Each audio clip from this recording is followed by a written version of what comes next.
কেমন হবে কিয়ামতের আগে শেষ রমজান, কি ঘটবে সেদিন? সেই রমজানের মধ্যে আকাশ থেকে শোনা যাবে একটি বিকট শব্দ, কিন্তু সেটা কিসের শব্দ হবে? পৃথিবীতে ওই রমজান মাসটি আসার পরে পৃথিবী চলে যাবে ধ্বংসের মুখে। হ্যাঁ ঠিক, সেই রমজানের পরেই আসবে কিয়ামত। তবে সেই রমজানের আলামত কি, কবেই বা আসতে পারে উক্ত রমজান মাসটি? গবেষকরা কিভাবে নিশ্চিত হবে যে এটাই শেষ রমজান? প্রিয় দর্শক, আপনি একজন মুসলিম হলে ভিডিওটাকে কখনোই এড়িয়ে যাবেন না এবং ছড়িয়ে দিবেন সকল মুসলিম ভাই ও বোনদের মধ্যে।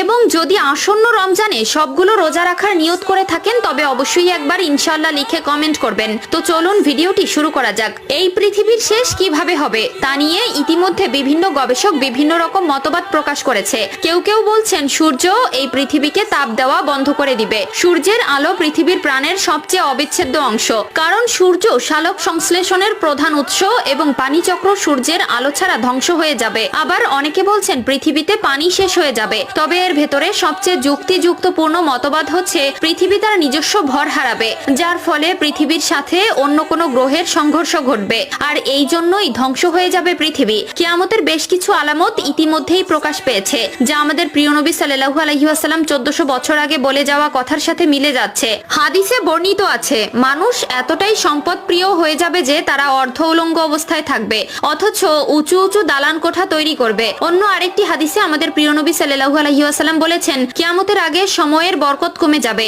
আর ইতিমধ্যে এই সকল আলামত প্রকাশ পেতে শুরু করেছে। প্রিয় দর্শক, চলুন জেনে আসি কিয়ামতের আগে শেষ রমজান কেমন হবে, আর এটাই যে শেষ রমজান তা কিভাবে গবেষকরা বুঝতে পারবে। কিয়ামতের আগের রমজানে এক বিশেষ নিদর্শন দেখা যাবে। আকাশে বিকট জোরে শব্দ হবে, যাতে করে 100 জনের ভেতর 70 জন মানুষ বধির হয়ে যাবে, অর্থাৎ তারা আর কানে শুনতে পাবে না। নুহাইবুন হাম্মাদ তার কিতাবুল ফিতানের একটি হাদিসে বলেছেন, একবার নবী করিম সাল্লাল্লাহু আলাইহি ওয়াসাল্লাম বলেছেন, কিয়ামতের আগে যে রমজান আসবে তখন সেই রমজানের ভেতরে যে কোনো একদিন তারা বিকট জোরে শব্দ শুনতে পাবে। এই আওয়াজ এতটাই রহস্যময় এবং ভয়ঙ্কর হবে যে মানুষ এবং অন্যান্য প্রাণীরা ভয়ে আর এক সপ্তাহের বেশি ঘর থেকে বের হবে না, এবং পৃথিবীর সকল গবেষকরা এই আওয়াজের উৎস খোঁজার চেষ্টা করবে, কিন্তু তারা সেই আওয়াজের কোনো প্রকার কোনো উৎস খুঁজে পাবে না। সেই রমজানের পর থেকেই মানুষ তাদের খাদ্য চাহিদা পূরণ করার জন্য আগামী 1 বছরের খাবার জমা করে রাখবে, কারণ সেই বিকট আওয়াজের পরে পৃথিবীতে আর কোনো রকম কোনো ফসল হবে না,